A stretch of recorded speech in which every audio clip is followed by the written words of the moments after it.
দুনিয়ায় নাই, জাবুরও দুনিয়াতে নাই। আল্লাহ পাক কোরআন হেফাজতের দায়িত্ব নিয়েছে। কোন কোরআনগারে কোরআন দুনিয়ার থেকে বিদায় করতে পারবে না।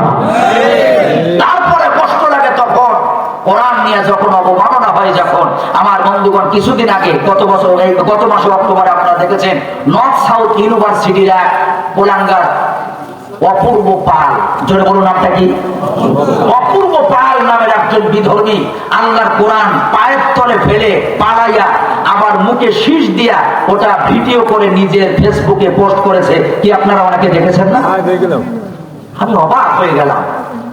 বিদেশের মাটিতে যখন কোরআনের অবমাননা হতো মনে করতাম যে বিদেশে যাইতে পারবো না, সান্ত্বনা দিতাম মনকে।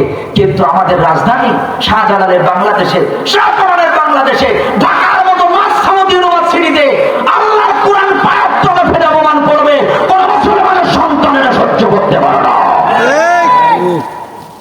যদিও তাকে ধরা হলো, কিছু দালাল তার পক্ষে কথা বলা শুরু করলো। একজন বলল ওর ব্রেনের সমস্যা। আরে গাধা, ব্রেনের যদি সমস্যা হয় নর্থ সাউথ ইউনিভার্সিটির ছাত্র হতে পারে না। হতে পারে? ওখানে বললে না বিরাট সারা কেউ চাপ পায় না। যারা বলে তোর ব্রেনের সমস্যা, আমি বলি তাই যদি হবে।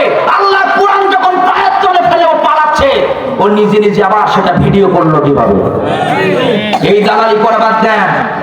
বহুত দালালি করেছেন, নরেন্দ্র মোদীর দালালি করেছেন, ইহুদিদের দালালি করেছেন, কাফের বেঈমানদের দালালি করেছেন। মুসলমান মাথা পেতে মেনে নিয়েছিল, আর বাংলাদেশে দালালি করার সুযোগ নয়। সুতরাং আরশনগর আমাদের একটাই দাবি, আরশনগরবাসী, এ কোরআন আমাদের হার্টবিট, কোরআন আমাদের কলিজা, কোরআন আমাদের নিঃশ্বাস, কোরআন আমাদের জান। মার অপমান, বাবার অপমান, সন্তানের অপমান সহ্য করা যায়, আল্লাহর কসম কোরআনের অপমান সহ্য করা যায় না। ডক্টর ইউনূসকে বলবো ও অনতি বিলম্বে অপূর্ব পালকে প্রকাশ্যে বলে শাস্তির ব্যবস্থা করতে হবে। আমার ভাইরা, কোরআনুল কারীম আল্লাহ পাক যখন হেফাজতের দায়িত্ব নিয়েছেন, এটা কেউ পৃথিবীর থেকে ষড়যন্ত্র করে বিদায় করতে পারবে না। আমি অনেক আগেও বলেছি, আবার আজকে মনে করলাম যে সাবজেক্ট এসে গেছে, তাই একজন হিন্দু বলেছিল যে পাকিস্তানের জিয়া মল্ল বিমান দুর্ঘটনায় বিমান পড়ে ছাই হইল, আল্লাহর কোরআন পড়ে না। ওনারা তো বলতে পারতো যে বিমান পড়ে ছাই হইল, ত্রিপিটক পড়ে নাই, রামায়ণ পড়ে নাই। কি বলেছে? হিন্দু মানুষ বলেছে আল্লাহর কোরআন পড়ে নাই। পড়বে কেমন করে? কোরআন ধ্বংস আগুনের তেজ আছে বিশ্ব বড় অগণিত কোরআনের হাফেজ, ও তারা ছাপিয়ে কোরআনের বাণী বাঁচাবে কোরআনের মান, বিশ্ব থেকে হারাবে না পবিত্র কোরআন।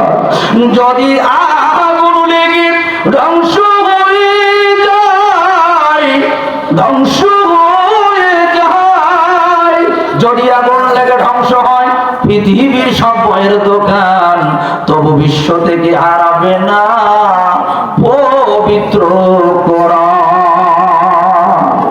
ঠিক কি না? আমার বন্ধুগণে, কোরআন হারাবে না, এ কোরআন কখনো পালাবে না। ওই যারা বলতো খেলা হবে, খেলা হবে, এরকম বলছো, হারাবো না, পালাবো না, ওদের কি পাওয়া যায়? আপনারা বলেন তো, রিফারির আগে কোন প্লেয়ার যদি মাঠে নামে, ও কি বৈধ প্লেয়ার না অবৈধ প্লেয়ার? রিফারি মাঠে নামে, তুই নামলি কেন? যে অবৈধ প্লেয়ার মাঠে নামে, ওর জায়গা কি মাঠে হয় না বাউন্ডারির বাইরে হয়? অবৈধ প্লেয়ার যেমন মাঠে খেলতে পারে না, জায়গা বাউন্ডারির বাইরে হয়। অবৈধ ট্রাইব্যুনাল যারা তৈরি করেছিল, আল্লামা সাঈদী সহ যাদের ফাঁসির রায় দিয়েছিল, বাংলাদেশের জমিন থেকে শ্রেষ্ঠ মায়ের সন্তানগুলোকে ফাঁসির রায় দিয়ে যারা বিদায় করেছে, ওদের জায়গা বাংলাদেশে হয় নাই, ওদের কিন্তু বাউন্ডারির বাইরে বের করেছে আল্লাহ। আর যারা গর্বিত মায়ের সুসন্তান, যারা হালাল সন্তান, এদের একটাই ডায়লগ হলো, বিড়ালের মতো 500 বছর বেঁচে থাকতে চাই না, সিংহের মতো 1 ঘন্টা বেঁচে থাকতে চাই। হাসতে হাসতে ফাঁসির মঞ্চে যাব, রাষ্ট্রপতির কাছে জীবন ভিক্ষা চাওয়া হবে না। আমার বন্ধুগণ, সুতরাং সব কিতাব যদি পৃথিবীর থেকে বিলীন হয়ে যায়, কোরআন কখনো বিলীন হবে? জোরে বলেন, বিলীন হবে না। কোরআন কখনো বিলীন হবে না। শুধুমাত্র আমার বন্ধুগণ একটা কথা মনে রাখবেন, এ কোরআন কিন্তু শুধু শোনার জন্য আসে নাই। আল্লাহ নবী বাইতুল্লাহ চত্বরে একদিন দোয়া